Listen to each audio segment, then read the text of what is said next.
Welcome everyone to episode 99 of the Phoenix Report. I am Jack Connor, and with me today is a guy who has not his first time on my show by any means. He and his brother Bobby have been on my whenever I've done movie reviews in the past. We've done deep dives. We've done Batman, the 1989 Batman. We've done Bill and Ted's Excellent Adventure, which is a personal favorite of mine. And this guy, I've known him my entire life. He's my cousin. and so, obviously, but it's great. But more than that, this is a guy who I always connected with ever since we were kids, and I always just looked up to him. Not having brothers of my own, I always wanted to have like another close, guy relative to connect with and to talk about superheroes and comic books and other stuff. And he's an attorney by day, but he's so much more than that. For as long as I've known him, he was always an actor, singer, and now he's a writer, and he has all this really cool stuff coming out. He's also a fellow podcaster. We can get into all that, but and he's legitimately one of the smartest, funniest people I know, and I'm so glad to have him on my show officially as a one-on-one. Please welcome Jimmy Gaspero. Well, thank you for that incredible introduction, especially because being as short as I am, very few people have to look up to me. I was one of them. So that's very nice of you. I still am, in the metaphorical sense, not so much literally anymore. But right, you see what I'm saying. I do. I do. Absolutely. Yeah, no, that was a lovely introduction. Thank you very much, Jack. And I really appreciate you giving me an opportunity to come on, and what a great way to catch up, in the podcast. Yeah, well, like we mentioned before, I had been looking for, a reason to have you in this, like the traditional one-on-one format, just because, you're an interesting guy. You've led a really fascinating life, and and like I said, I've admired all the things that you've done since we were kids, and to see the husband and the father you are now, it's all a part of it for sure. But now it seemed like the perfect time to do it because you are putting out this anthology comic book series that you've written, and I know that you've dabbled in this a lot over the years, but this one in particular is like an anthology of some of your work. It's called Made in Delco. Yeah. Which for those of you who don't know, for those of you who didn't grow up where we were, we are originally from Delaware County, Pennsylvania, which is just outside of Philadelphia.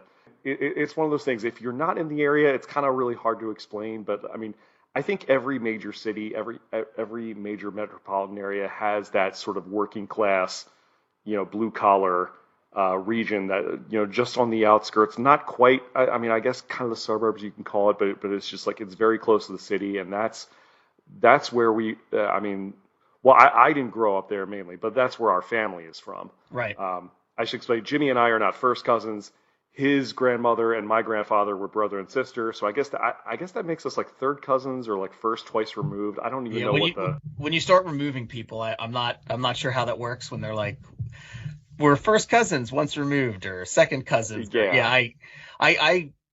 I get first cousins, and then everybody else I just say is a second cousin.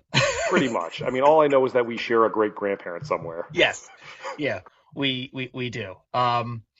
But yeah, so just to talk about it, I Made in Delco. It is a comic book anthology. It's going to be about 60 pages.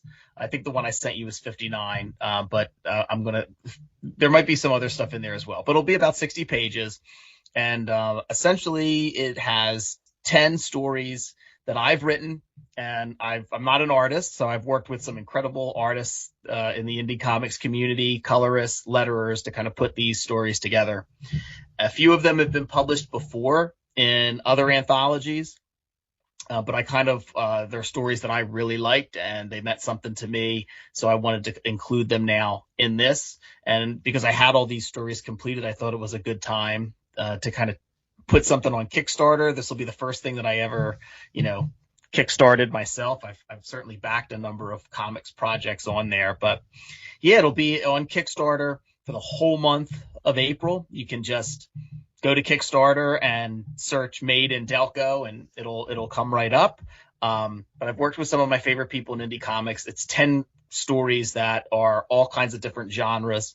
So that was kind of the tough thing about coming up with, like, what do I call it? There's no theme. It's not like, it's not like it's all horror or all science fiction or really the only connected tissue is me. And I thought, well, I was made in Delco, and I felt that Delaware County, for folks that don't know, I really always felt it had kind of its own like attitude, its own personality that was like close to Philly, but also like a little distinct from, Philadelphia. And every once in a while, something will happen in Delco where it will come up in the news nationally. And I just, love it. It's such a funny place, and I think it's such a great place. And I don't live there anymore. I live in Wilmington, Delaware, but I'm still a stone's throw from Delco. I didn't stray that far. You're not that far. So I thought Made in Delco would be a great title for all these kind of stories that I've put together, that I've written, and like I said, work with some of my friends in indie comics. But yeah, I'm really excited. Hopefully folks like it. A few of my friends have read it already, and they've had very positive things to say about the stories that are in it. I think there's kind of something for everybody. It'll, also it's something that I kind of wanted to have on the shelf for, the folks that I've worked with. I hate to have a comic that's just like on my, laptop in a Google Drive somewhere. It should be out. It's a visual medium. People should see it, should read it. Of course. I've worked with some great folks. So I think we put together something really nice that has a little bit of everything. There's a horror, there's sci-fi, there's kind of a little autobiographical story in there. Yeah, absolutely. And that one in particular is one that struck out to me because I remember you had put that story out about a year or two ago. Yeah. And I think it got some local news coverage. It did. Yeah, which was wild to me, but it was such a nice little slice of life story about your dad and the meatball recipe that he had, and he would share it to you. And then there's another, there are these like different periods of your life, which I could tell, which is like really cool. Like, like I said, it's this really cool autobiographical, and not all the stories are this way. Not all the stories are necessarily about you, but they might be about people you know. But like this one in particular, I saw like there was even a drawing of your daughter Charlotte in there. Charlotte's in there, which was great. Yeah, so that's called It's Not Just a Meatball. It is a story that is about my dad's meatball recipe. That was one of the ones that was published in another anthology called Comics from the Kitchen that Kyler Merrill put together. And I worked with James Greatorex, who drew it, colored it, lettered it. I met him at my local comic book shop right down the street. He was working there part-time. He did a phenomenal job with the art on it. And it did get some local news coverage. And James had the story done well before it was published in the other anthology. And I had it on my iPad. And for Father's Day 2 years ago, I hadn't told my dad anything about it. And I showed it to him. I explained, it was going to be called It's Not Just a Meatball. It's about his meatball recipe. And I showed him the comic. And he was very emotional reading it. And I had taken a little video of it and posted it on social media. And like some website that basically searches social media to find these types of stories to then repackage them and sell them to the local news, asked if they could have, permission to use it. I said, yeah, I don't, who, it's a video of my dad, like getting teary eyed about something on an iPad. Well, it got picked up as like a 3-second little thing on CBS News. Yuki Washington said, and a father in Boothwyn became very emotional. His son Jimmy made a comic about his meatball recipe, and people saw it. They were calling my dad about it, which my dad got a big kick out of. I think he liked it. He was also now because my love of comic books originally started with him taking Bobby and I. I've told this story before, but my dad would take us to a local comic shop. I think I remember one being at the Granite Run Mall, but there was another one somewhere else, and I can't remember where it was in Delco. But he would take Bobby and I there. This would have been, the late 80s. I was probably about 10. Bobby would have been about like 7 or 8. And my dad would buy number 1 issues like it was his retirement plan. Like they were all going to become like worth a ton of money. So years later, when Bobby and I had gotten back into comics, and he gave us the 2 shopping bags full of all these comic books, and Bobby and I are going through them, and it is like the weirdest collection of like random number 1 issues. It was great going through it, but yeah, I think he had some idea that like, oh, a number 1 issue could one day be worth something, and he would just go in and buy a bunch of number 1 issues. Was he like particularly into comic books when he was younger? Yeah, I definitely think he was. Yeah, he was into comics, and then I think when we were kids, he would take us and he would do that. He'd let us get whatever it was we wanted. If they had a comic based on a Saturday morning cartoon, I think we have it. That's awesome. I don't know if my Foofer number 1 is worth anything. Wow, there's a core memory unlocked. Yeah, that's amazing. So yeah, I enjoyed that. But I think he got a kick out of being a comic book character. Yeah. And that, we had kind of I put the story together, and James did such an amazing job.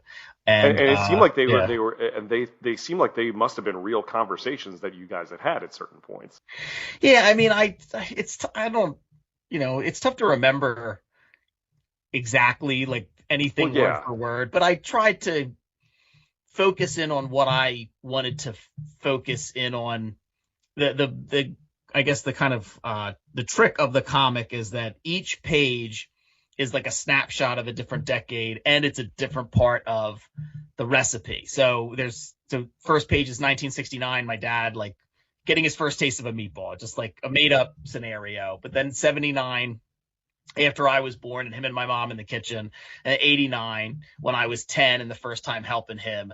And each page kind of goes through, with the meat, the eggs, whatever it might be in terms of his recipe. But I tried to get to, not any type of exact word for word conversation, but like the emotional truth of a different point in time, and kind of, food has always been really important to me and kind of important to our family. The idea of like the different recipes that get handed down, having a certain type of dinner together. And nothing has been more special than I think my dad's meatball recipe. Like when he's making meatballs and pasta, because he makes way too much. There were only 5 of us. Even if other people weren't coming over for dinner, he would still make like a pound of spaghetti or 2 pounds of spaghetti, a pound of gnocchis, like a pound of something else, and then he'd make like 100 meatballs, and it was just, and like 2 big pots of sauce, and it's like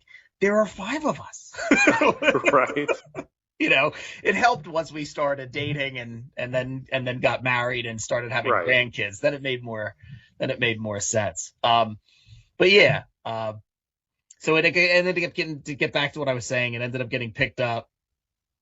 Yuki Washington, did this 3 or 4 second little story on Father's Day, talking about it. And I just got a kick out of it because I was like, the only reason I think CBS put that on there is that when they said, a father in Booth Wynn, his son, Jimmy Gaspero, made a comic, there's no doubt in my mind that they thought Jimmy Gaspero was 10 and not 43. I mean, another theory of mine is, of course, my Aunt Joan. Yes, she had worked at the station for years, so I'm like, I'm sure it's like she knew Yuki. Obviously, they were friends, so like I feel like she must have been in his ears, like, oh, by the way, Yuki. Yeah. Yeah. I'm sure Joan had some hand in it. It's Delco again. The fix is in. Yeah, of course. Well, I think I think more than just being representative of that particular location. I think people all over can relate to something like that when it's a family story, and I think that sort of transcends the geography of it all. Oh, really. I agree. Yeah, and I think that I think there's still a lot of people out there who don't necessarily know that comics, it's not all just superhero stuff. You can have horror and sci-fi or just drama, just regular autobiographical stuff like that, and it can still work. Yeah, out of the 10 stories in there, I don't think there are any that would qualify as like a superhero story. No. There's some fighting, there's some violence, but I don't think anybody wears a cape.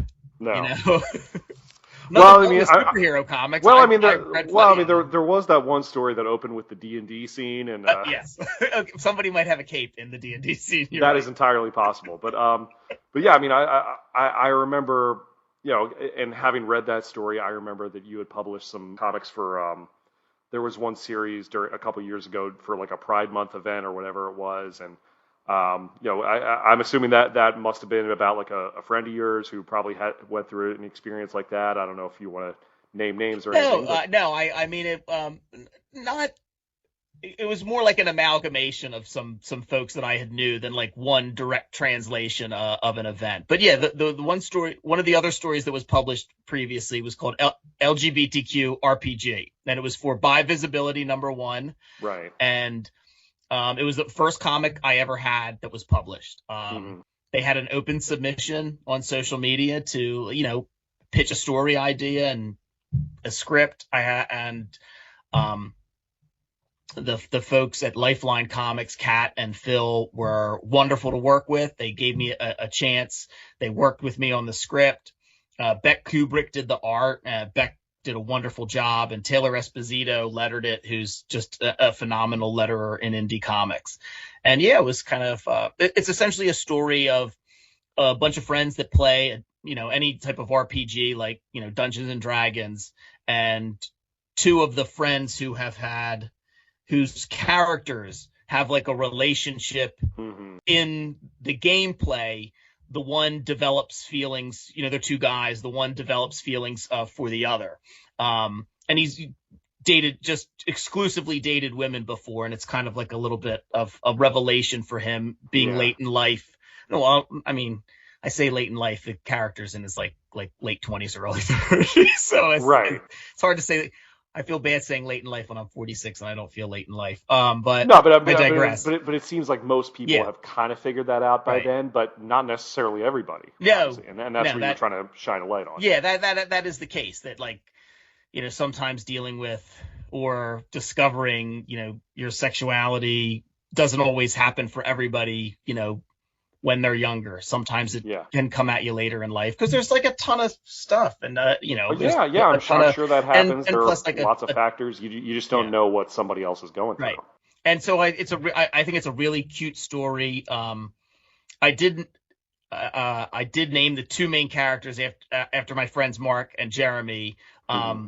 Mark and Jeremy, as far as I know, are both heterosexual, married with children. Hmm. But I needed names, and I didn't want to name the characters like too specifically out of somebody who I knew who Right. it might have had a similar experience. So I just picked two other friends. Yeah. But I do that a lot. There's a character in It's a Monster Kind of Love who is brutally murdered in that story, and I named him after one of my bosses, Joel.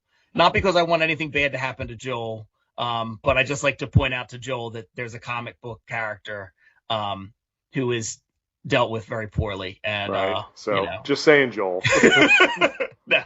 If that promotion doesn't come, I'm not saying this is going to happen, but No, I love Joel. He's a fantastic attorney. He's a great boss. But I like my other colleague Rachel. I named a character after her as well. I just like to use the names of people I know. Everyone, when I can, every once in a while. Of course. It reminded me a lot of like when I was reading through it. I remember there was a heavy metal magazine. Oh, For, God, love heavy metal. Yeah. From the 70s and early 80s, they would have these anthology stories, those little one shots like that. I think that's probably the most prominent example I could think of if I had to compare it to something. I mean, not the subject matter is obviously different than heavy metal magazine. That was more like high fantasy and all sorts of things. But oh yeah, it was definitely high fantasy in a lot of their stuff, or that really kind of bizarre sci-fi that was kind of gotten to that same realm. But no, yeah, I just wanted to. I just had these stories, and I felt like I said, I didn't want to just have them sitting on a iPad or in a Google Drive.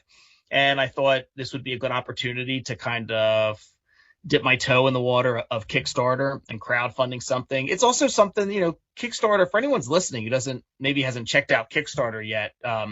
Kickstarter has not just comics. There's board games, there's inventions, films, there's a ton of stuff for folks to try and crowdfund. And if you don't meet your goal, then nothing happens. They don't charge your credit card, you don't get the money. So this was something that I thought I could have a low goal for, because all the stories are made. Yeah. I've already spent all that money. I'm not looking to get paid back the costs I put into it. I just have these stories here. So I thought I could have a low goal, and I thought I really liked what I had, done, not to pat myself on the back, but and I really, really liked the artists and the other creators that I worked with. And I thought it would be nice to have, put something together like this. I hired Heather Vaughn, who's local. She's in Philly, and she did the cover. She did, I thought, an amazing job to her cover that she told me was her ode to both David Lynch and Wawa. And I'm like, okay, Heather, that's quite a combo. Yeah, it is. It is. I think it's it reminded me a bit of the Twin Peaks, diner, cup of coffee stuff mixed with if you're from Delco or even the Philly area, the cover, you'll know exactly what you're looking at when you see the cover. So Heather did a phenomenal job. She's a wonderful artist. Has done a lot of different comics, but I think she also does a bunch of board game stuff and RPG stuff as well. There's a board game that I really love called Unmatched, and they had a Buffy the Vampire Slayer set, and Heather did all the artwork for that. They also, Unmatched recently did a Teenage Mutant Ninja Turtles set, and I believe Heather did the card artwork for all the I think the Michelangelo cards. Nice. Yeah, so that's cool. I mean, and it's funny.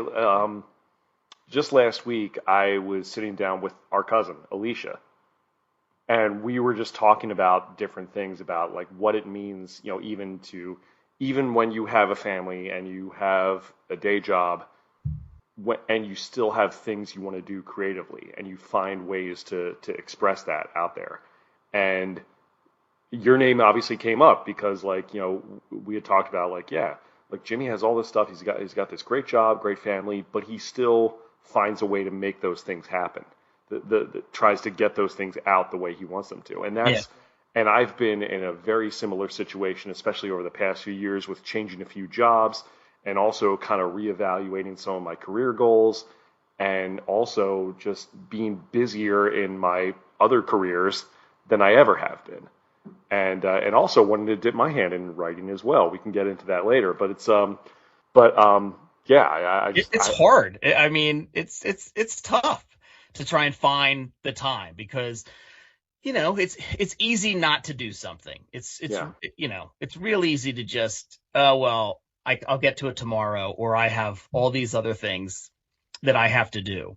And I always liked the idea of writing something, but other than maybe a few short stories here and there, I never really done much. And that and maybe in high school and college, and then law school, the focus was law school, and then after that it's working. And I mean, it was probably right before the pandemic, I thought about the idea of trying my hand at writing. And then it was kind of the pandemic when that started.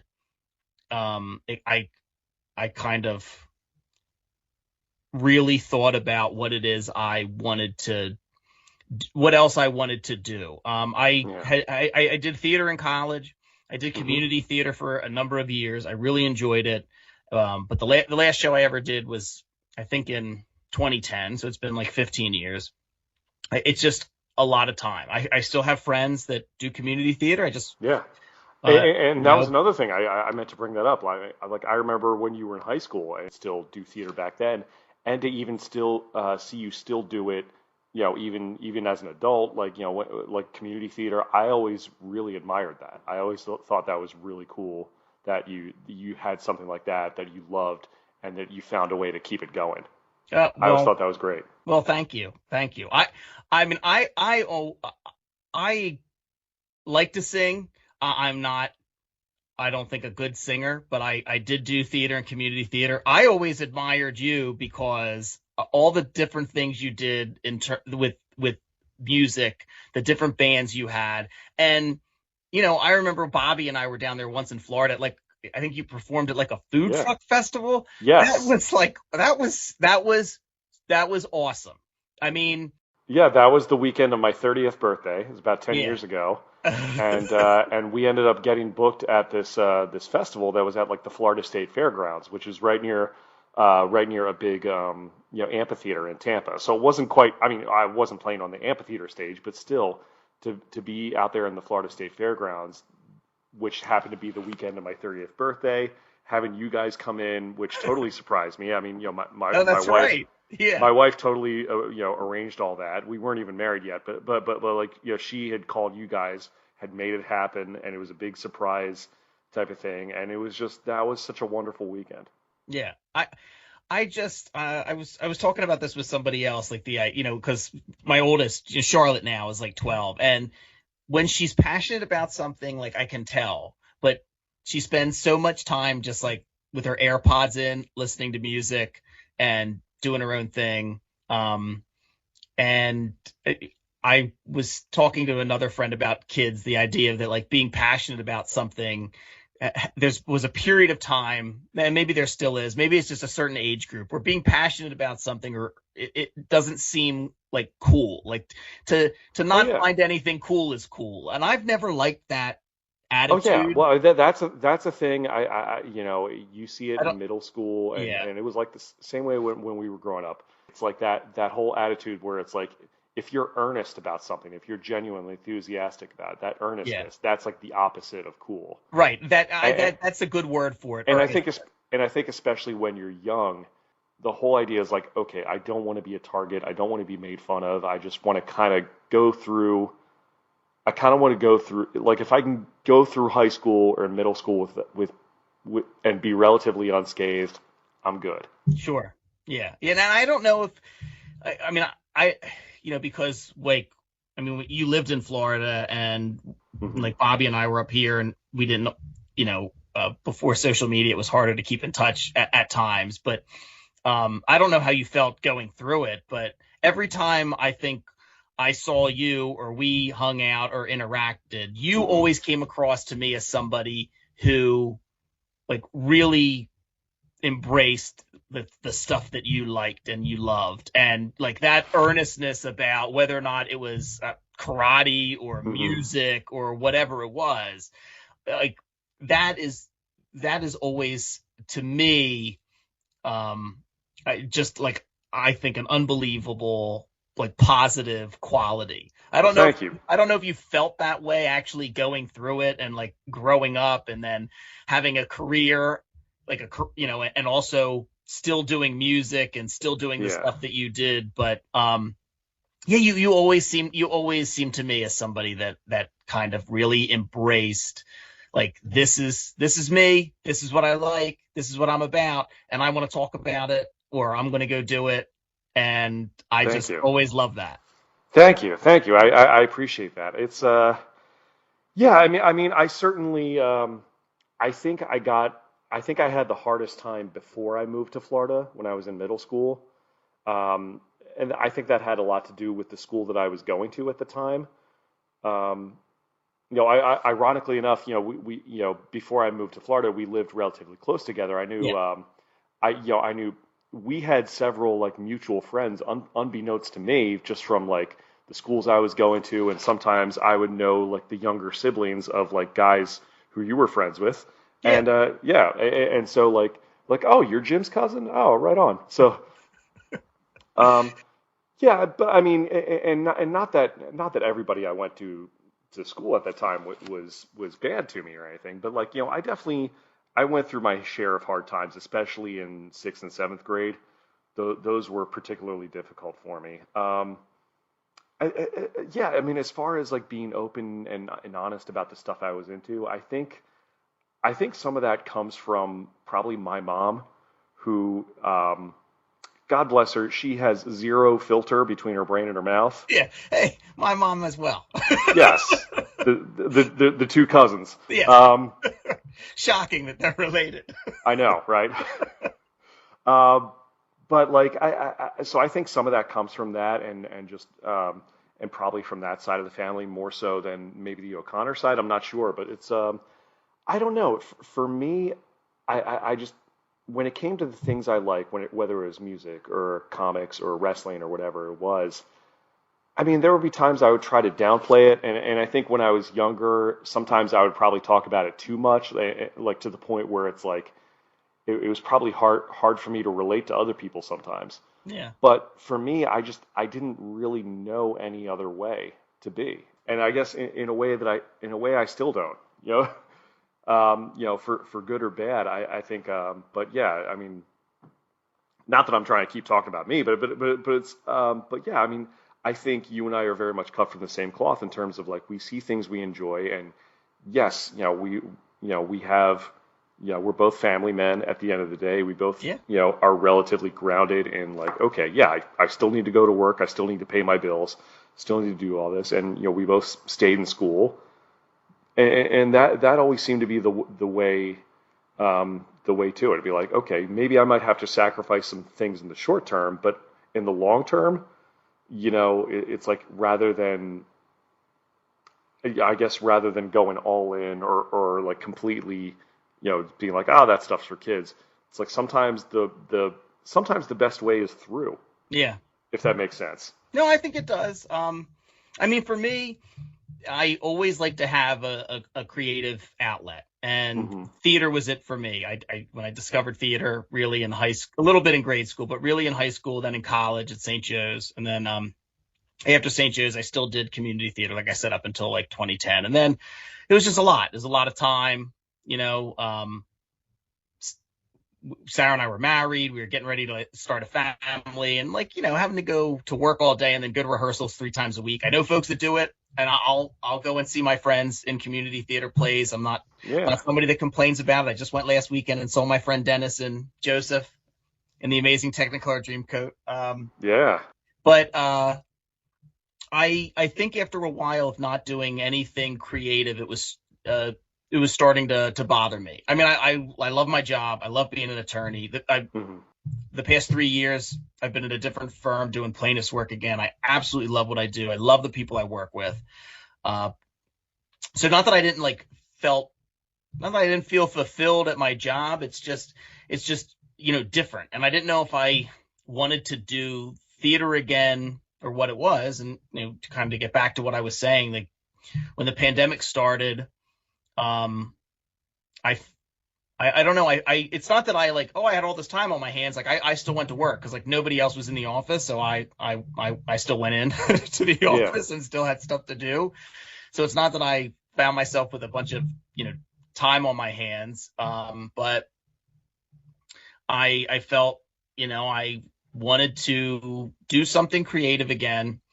And also there was a little bit of that, with my kids, trying to tell them like what it is I do is, difficult in terms of playing a personal injury attorney. But we read comics all the time. They see me read comics, and I'm like, there's definitely a part of me when I started getting into writing comics was that I wanted, something for my kids to point to say, oh, Dad does this too. Like he can do this other thing. So I got like all the books. Scott McCloud's Understanding Comics, Brian Michael Bendis's Words for Pictures. I'm going to forget the right name of that one. But, and I just started with like short comics, try and write a script. I went to comic books that I have that would sometimes have back matter with a script in it to see how it was formatted. And then I just started going on social media and like Twitter and finding open submissions, and I would pitch story ideas. And I have a spreadsheet that I kept every one I pitched and every one that was like rejected. And then, I would meet somebody online and we'd work together on a story, and then I'd write something else. And, I ended up having this collection of fun stories. And then, and then last year I wrote a graphic novel. So my plan was to start small and then build. Like a 4-page story, a 6-page. I mean, the longest comics in the Made in Delco anthology are 2 8-page stories. And so then last year, I wrote between March and like August, I wrote a 115-page graphic novel, which unfortunately I can't say too much about yet, but Oh, okay. fingers crossed will All be out right. in 2026. So I started off small, which I think is great, and then my plan was to then write like a regular comic issue, which for listeners who don't know, a standard issue of a comic book is about 22 pages. So I went from like a 4, 6, 8, and then just jumped to 115. I don't recommend that. Don't do that. But I Yeah. mean, if somebody offers you an opportunity to write a graphic novel, though, I mean, just jump on it. You'll figure it out. Yeah. So yeah, so that'll be out next year, hopefully, but that's been a ton of fun to work on. But in the meantime, I thought, while I have these stories, let me put something out there. Let me get someone I know and like, Heather Vaughn, to do a cover. And yeah, I think it's like 60 pages. I think there's a little bit of everything in there, depending on what you're looking for. But hopefully you'll like my writing. If you don't, though, there's some incredible artists that are in the book. There's one story called The Fear Endures. Chris Sheehan is the artist. They've done a bunch of indie comics. They're a really, really phenomenal person and a great, a great artist. And yeah, so, I know I'm kind of like all over the place, but No. This is great. I think. I think because that's the difference between writing and acting, where it's like I can see how being when you're acting on stage, you do have that instant gratification. You do have that. It kind of fills a different cup, metaphorically speaking, because you're there and you're performing and you get that audience reaction and that's oh, instant. yes. But at the same time, this is a much more creative endeavor where you're not memorizing someone else's lines. You're not telling someone else's story. This is your own story that you're telling. And I think it's good to have that sort of outlet as well, in addition to the performing side of it. Yeah. Um, Yeah. And well, a little bit about that as well. I mean, have you ever stopped, writing, whether or not it was writing music or um, writing fan fiction? well, Fan well, fiction I mean, I feel like fan fiction gets like such a bad rap, but like it shouldn't, like any type of yeah. writing, I think Yeah, I think is people kind of valid. use that So, as almost like a derogatory, term, and which I understand partially where that comes from, but it could also be a thing. I will get to that in a minute, but I know that when I was like 12 and 13, like when I was growing up, I was thinking like, man, it would be cool to be an actor, and so my parents were like, all right, well, we'll sign them up for school plays and things like that, and I just eventually I got to a point where I wasn't really into musical theater as much anymore. And especially when you get to be like 12, 13, you're a little more insecure about yourself. So it's like I don't know if there are certain roles I'm really comfortable playing. Um, but I found music to be that outlet where it's like, okay, I can still perform, I can still be creative, and at the time I was discovering all this music, which I was just soaking up like a sponge, and like really getting into. Whether it was before my time, what was going on at the time didn't matter. I really gravitated toward that little subculture, and I thought like, all right, here's a way that I could kind of be myself, or at least the version of myself that I wanted to be, the part of myself that I wanted to show to the world, right. and so that filled that creative void. I guess that creative drive that became my creative outlet. So it's and of course as I got older, then I looked back. I'm like, you know what? Maybe that acting stuff wasn't too bad after all. Maybe and I remember like my sister was telling me, I was like, Jack, you ever thought about like doing community theater one of these days? And I mean, it's one of those things that I don't know if I'd ever revisit that necessarily. I mean, and maybe when my kids are older, we'll see. But I mean, I'm so busy with the music stuff. That's really, um, that's really taken up a lot of my time and energy. Right. Whether I'm playing my own music or doing cover bands, which has become a really cool like little second source of income, honestly, because it's like I'm not just a I'm not just a guy who plays music. I'm a huge music fan, and that's kind of where the other stuff comes from in terms of writing. Like you mentioned the fan fiction stuff. I'm working on, um, you and I have talked. I mean, look, ever since I was little, I've been a massive DC fan, and you and your brother Bobby are, and so it's something Yeah. the three of us we talk about it all the time.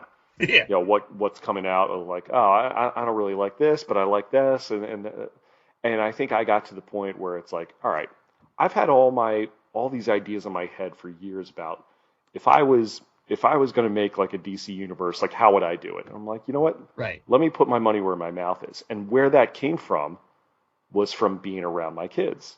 Like you have two girls, I have two girls, and they're all like kind of around the same age. I think your youngest is the same age as my oldest. Yeah. And so a lot of the stuff was inspired by them. They'd be like, "Daddy, tell me a story." And I'm like, "Well, let me tell you about a group called the Teen Titans." And they love it.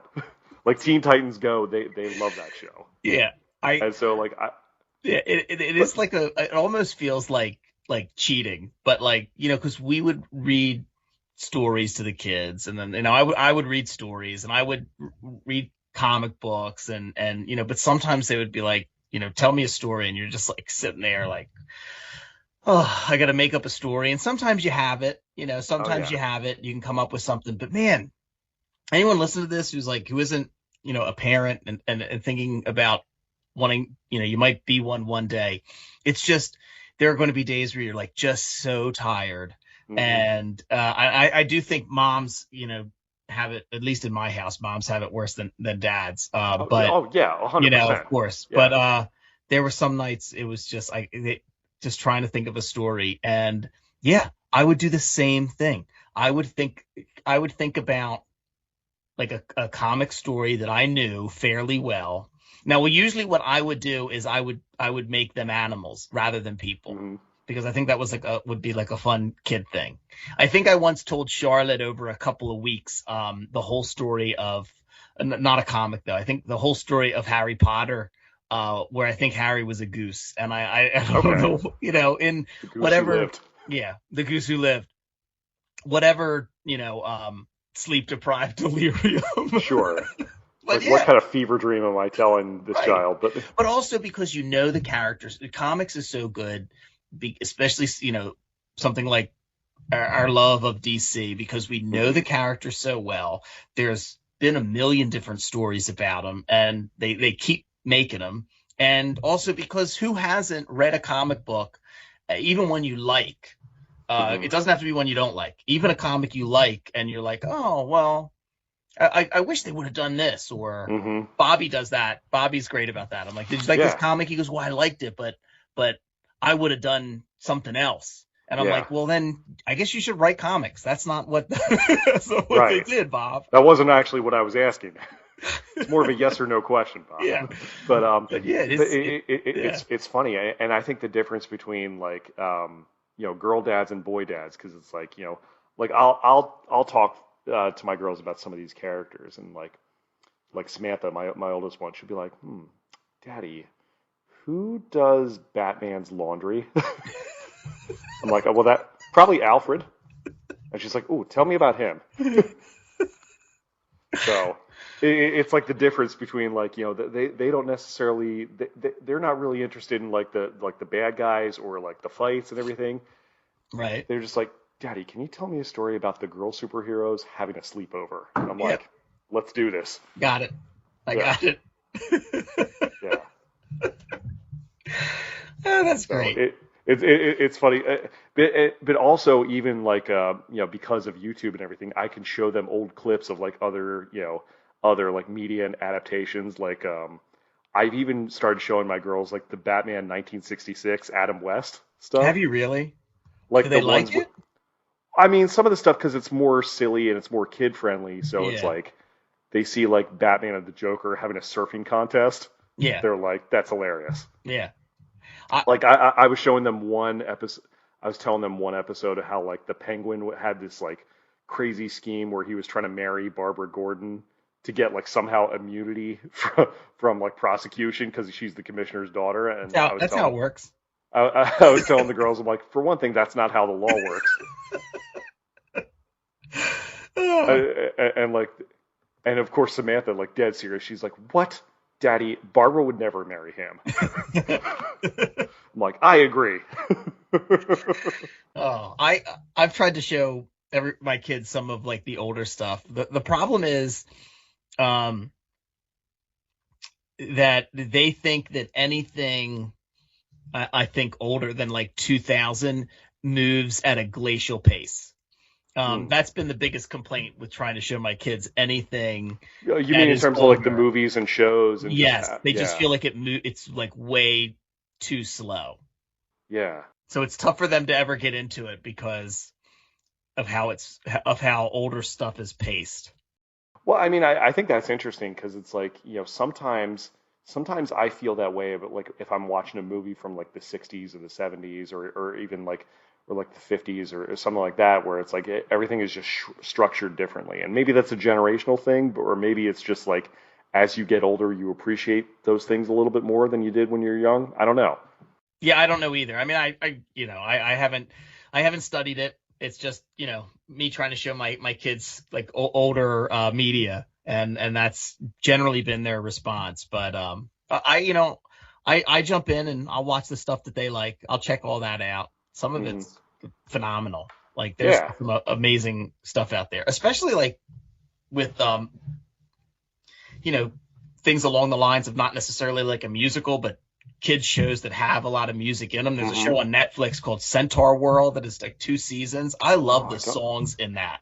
really. Yeah, I'm not love familiar it. with that one. And I mean, maybe. I mean, we don't have Netflix right now, but I know one of the shows on there they really loved was Gabby's Dollhouse. oh yeah, okay, Gabby's I don't know Dollhouse. if you girls were ever into that, but like, Yep, yeah, they that's a kind of popular jumped into one. that. There's the Disney Plus stuff. They enjoy those as Yeah, well. yeah, yep. There's another one, Kith, that they watch a lot. They've been watching a lot of right now, but Kith will have a lot of songs in them, and Yeah, they're great. They're very silly and very yeah. fun. But yeah, but in any event, we're good. Uh, yeah, I think that creative outlet is, important.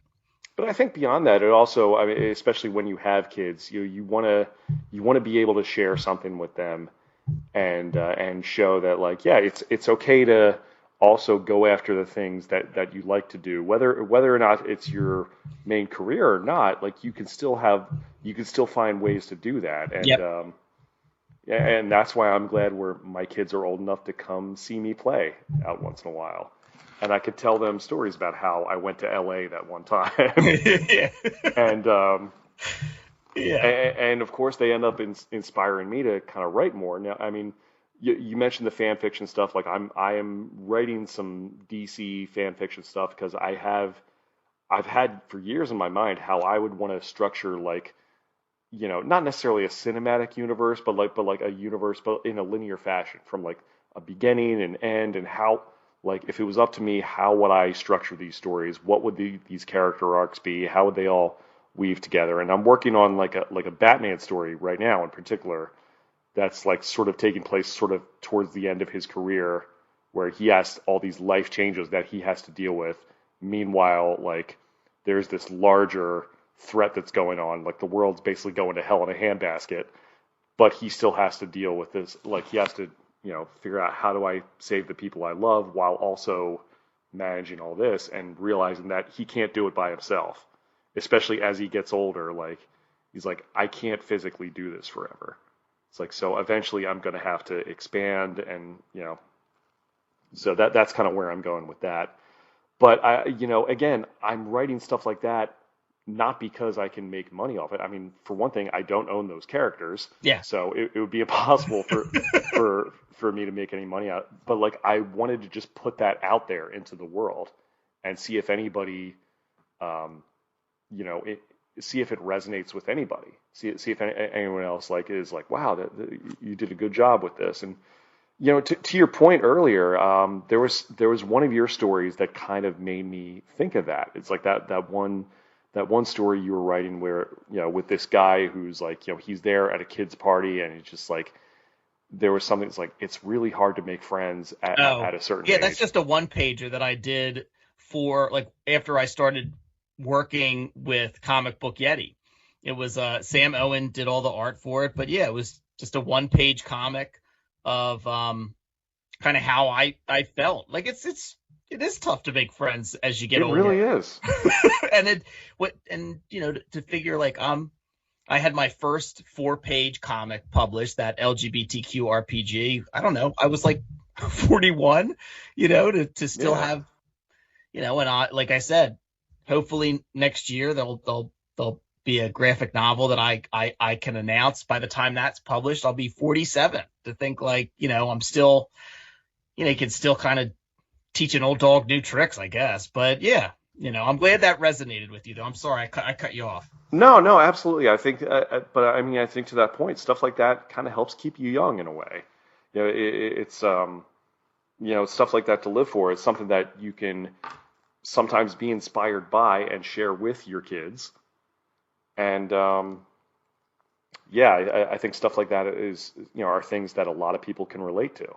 Yeah. Whether or not they're the creative type or not, they can, if they can read something that you put out or consume something that you put out there and they can relate to it, then it's like you've already won. Yeah, I I agree. really believe that. I do too. 100%. So, so speaking of inspiration, I know that there are a lot of different sources of inspiration, both for the Made in Delco stuff and for this upcoming project that you're working on. What are like what are is there a particular genre or particular work of like a particular movie or play or anything like what are some of your creative muses? I should say what are some of the sources of your inspiration? Oh, no, no, great question. I I think the things that inspire me to want to create are not necessarily the things that I would ever compare like a story I'm writing to.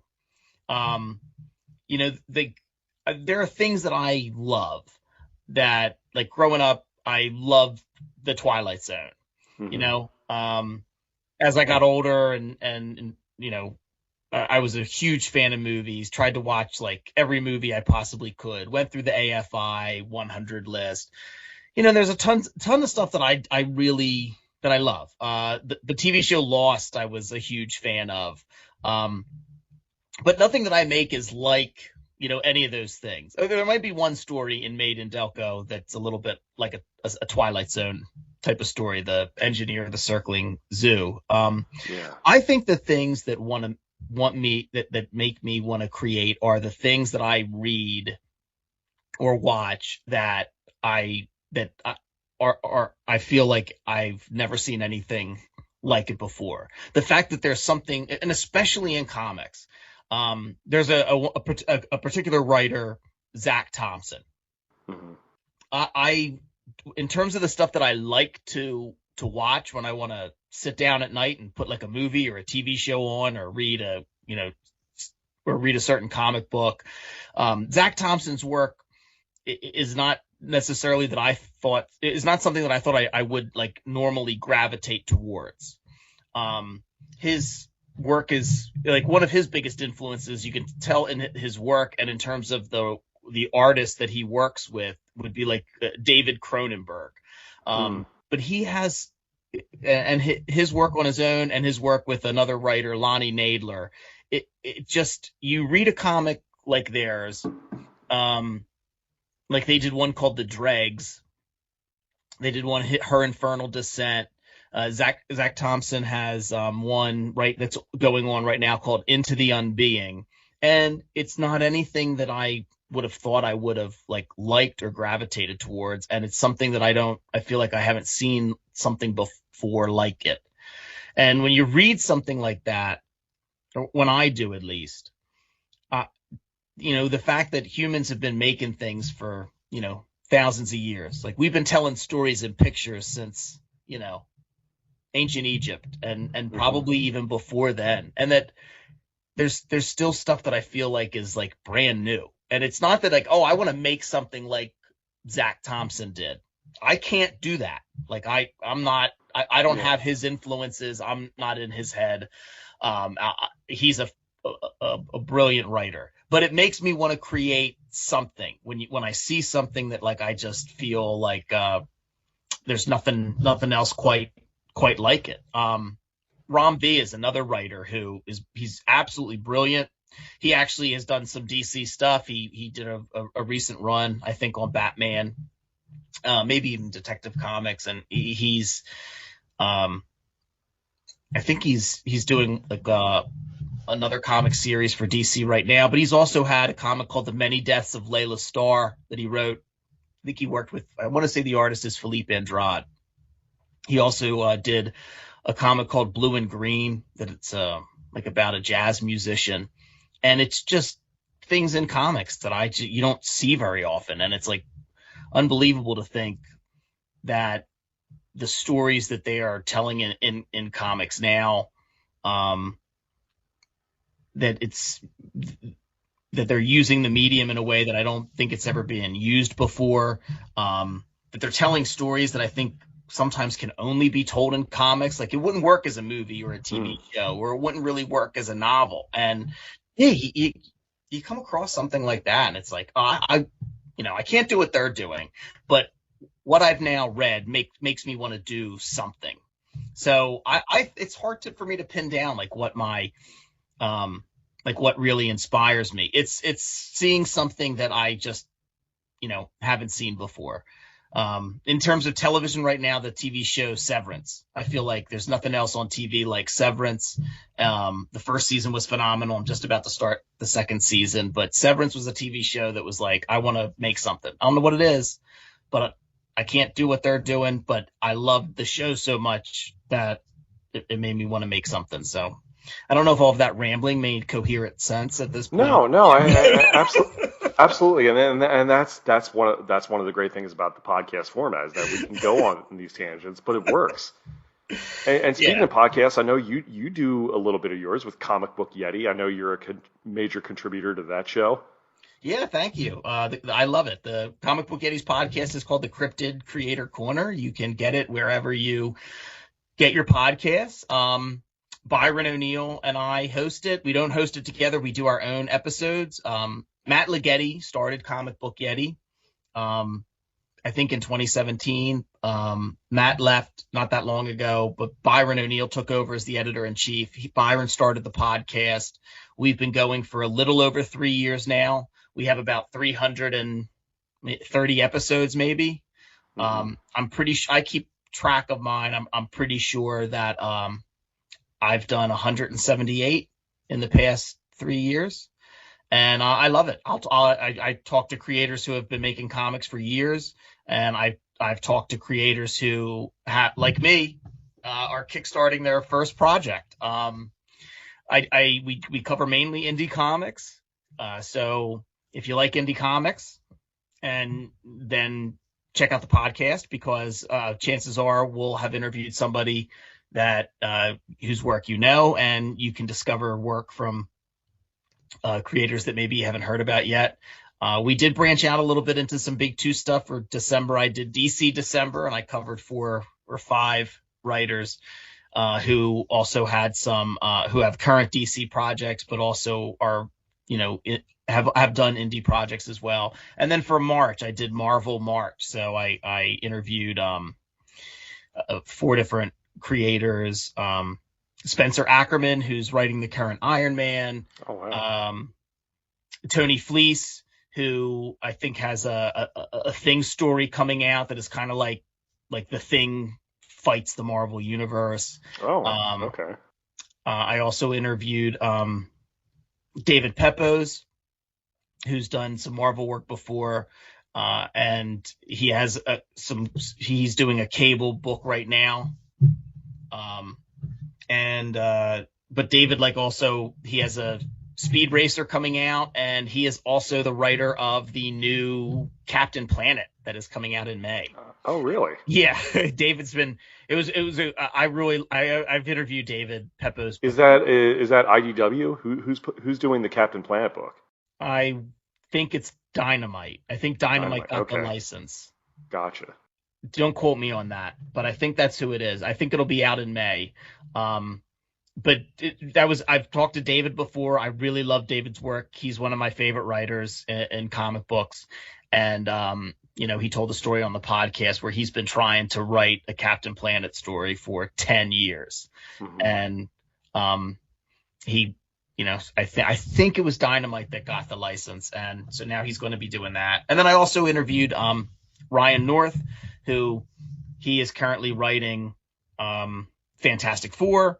And he is kind of spearheading their new crossover One World Under Doom story that is out right now. But Ryan's done a ton of stuff in comics. He has, so we also talked about the Marvel stuff, but we also discussed like Ryan has To Be or Not to Be, which is Shakespeare's Hamlet meets a Choose Your Own Adventure book.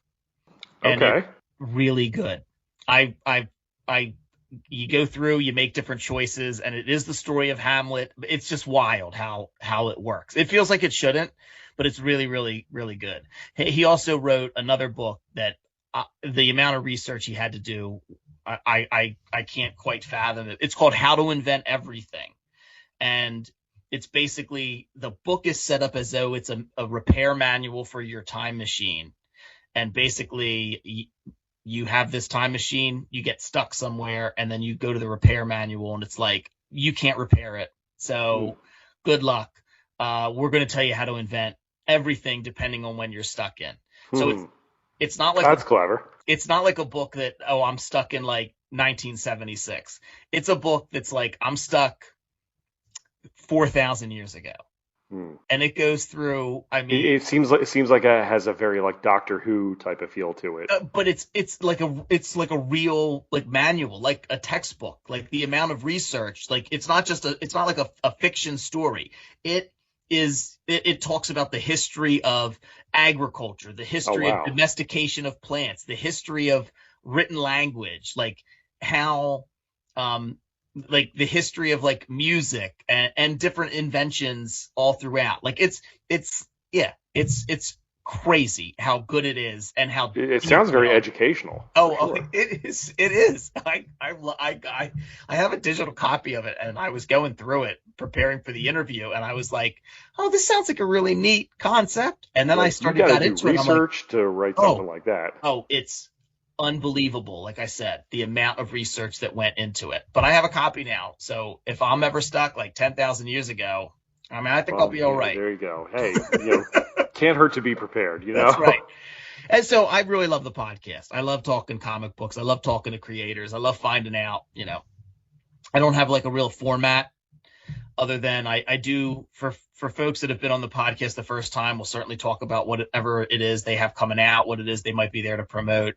I do like to try and to talk to people about, why do you want to tell stories and why did you pick comic books? So if I have any like overarching theme, that would be it, because you can do anything with your time. Why do you want to tell stories? Well, I mean, there's a lot of different reasons people want to tell stories. And why did you pick comic books as the way to tell your stories? Is it because you've loved comic books? Is it because, you discovered them some other way? It doesn't matter. We don't gatekeep. There's no test that you have to pass in order to be a comic book fan or a comic book creator. You could have been reading them since you were, 6 years old, and you could have just picked one up this morning. It's a great thing about comics. Exactly. And that's like, this is one of the reasons why I've always loved having you and Bob on this show whenever I've done movie reviews, which I don't really do a lot of them anymore. I don't really even do this podcast all that much anymore, just because I'm busy with stuff. But again, it's a good problem to have. But I guess what I'm saying is that, I mean, one of the reasons I always love talking to you and Bob about these things is because you guys' knowledge goes so deep, and there are a lot of different perspectives and different things that you guys are familiar with that I wasn't familiar with, and I'd like to think a little bit of vice versa. But like, oh yeah, certainly. And I think that's what always made those episodes so fun to have you guys on, because it's like, and it wasn't necessarily because we agreed on everything or had the same opinion on every little thing, but like, but I think just that back and forth, it always made for really interesting conversation, I thought. I had so much fun doing Batman '89, and Yes. I am still I'm still a little upset that the audio didn't record properly Yeah, we for did a Batman full, Returns, because we did, it was so funny. it really I was. I don't mean to, like, talk myself up, and us, because we were, but all three of us, me, you, and Bobby, I just felt like we were firing on all cylinders. We really were. We I went through know. like Batman Returns, like line by line. I think Yes. we recorded for like 4 hours, and it was such a And fun time. Like, I don't remember laughing that hard. no, no, and I felt so bad because like there must have been something with the audio, something got unplugged, and I almost had a heart attack when I went back. I was like, no, are you telling me I lost all that? That was gold. Like, Yeah, the lost so episode. Um, who knows? Maybe one of these days we'll redo it. But I mean, obviously, we're all busy. Like that's a very time consuming thing that we did. But like, it's one of those things. If I could do stuff like that for a living, I would do it in a heartbeat. oh, yeah, if people wanted to listen to it and I enjoy mean, you it and look pay at money. I mean, you look at all kinds of YouTube content creators out there, and it's like think like, man, that must be a great job. But I mean, I'm sure all those people had to spend like hours and hours and like almost a full time before they even got paid like a dime. Oh So yeah, I mean, and getting it on the ground floor of something, and it seems like it isn't a lot of work, but everything is, like, oh yeah, it's even like getting folks. a movie made, even if you're an Yeah, independent. Like that's but not like, easy to do. even folks that like have turned TikTok content creation. I really don't like the phrase content creation. I gotta think of something better. But even folks that like make money off of TikTok, Yeah, like making the videos, editing it, and to it really seems to get like any type of traction, you have to post like every day, and yeah, that it's a lot. No matter it's what it is, exhausting. Yeah. people are putting a lot of work, into those things. Mhm. And some of them are really creative, like really funny. I love creative people. No Yeah. matter what it is. I love folks with a good imagination. I've met, unfortunately, working in the legal field, a lot of folks who don't seem to have a sense of humor or an imagination. Well, It's a bummer. It's a bummer. yeah, you know, it takes all kinds for It's sure. that's what I was going to say. It really does, Jack. But dude, this has been so great. I feel like I mean, we could spend the next 5 hours talking about this stuff, but I'm not gonna make it put you through that. But this is amazing. Yeah, make sure you send me some of the links. I'll share them here in the description. Yeah, I'll send you Um, the link. No problem. has have there been any donations for the Yeah, Kickstarter it, yet? it, Or it starts. Yeah, so the Kickstarter will go live April 1st. It will okay, run the entire month of April. If you go to, if listeners go to, just go to Kickstarter and search Made in Delco, you'll find it, and you can back the campaign if you want. There's like, a preview of the stories in there. And yeah, there'll be a digital version, a physical version. We have some cool Comic Book Yeti bookmarks, because I've always liked bookmarks. And yeah, Joe Kovas, who's the artist on a couple of the stories, he also has a commission tier. So if anybody really likes his art, there's like, I think, 5 slots for like a commission tier, where you can get him to draw a character, I think, of your choosing. And Joe also has made some really funny stickers that you can get as add-ons for, I think, $3. Yeah, Joe has these stickers with that, like one that looks very reminiscent of the Mandalorian, but he's like twerking, and it says "thick is the way." ah, So he's classic, they're really cute. nice. So they'll be available as add-ons, some of Joe's stickers and the commission tier. But yeah, you can get a digital version. There'll be like a digital deluxe version, which will include scripts for the stories. If you're a person that is thinking about maybe creating your own comics and want to see how I format my scripts. And then also for the digital deluxe version, there'll be a digital only story, like a prose story that I've written, called Mr. Whirlo. And it's my favorite genre story. It's a time travel story. So that'll just be available in the digital deluxe. It's like a 3,000 to 5,000 word, short story. And then, Awesome. a print version, it'll end up being a 60-page book. And if you liked, it's not just a meatball, we are going to include my dad's meatball recipe in the book. Nice. He's not overly protective about that. He was, but I think seeing himself as a comic book character Nice. overrode the any feelings of protectiveness over the recipe. Gotcha. So I'm guessing he's not looking to like open up a chain of like restaurants anytime soon. no, yeah, we want we're going to spread the word about the meatball. And I would really love somebody to actually like get it and try the recipe and like let me know. Hopefully they'll love them as much as I do. But they're my favorite meatballs. All right. Well, I mean, shout out to Uncle Jim for making that recipe and like the stuff of legend, really. Dude, this is so much fun. I'm so glad. I'm so proud of everything you're doing. I think this is really cool. I can't wait to see what you come out with next. Well, thank you very much, Jack. I really appreciate this. This has been awesome. Thank you. Thank you once again to my cousin Jimmy Gaspero for telling us all about his new anthology series made in Delco. I am proud to say that since we recorded this the podcast, that they have met their goal on Kickstarter. So they already got to 100% before I've even posted this, so that's great news. But even so, I will still be leaving a link in the description so you can check out everything that Jimmy has going on. I'm really proud of everything he's been doing, and I know there's more where that came from.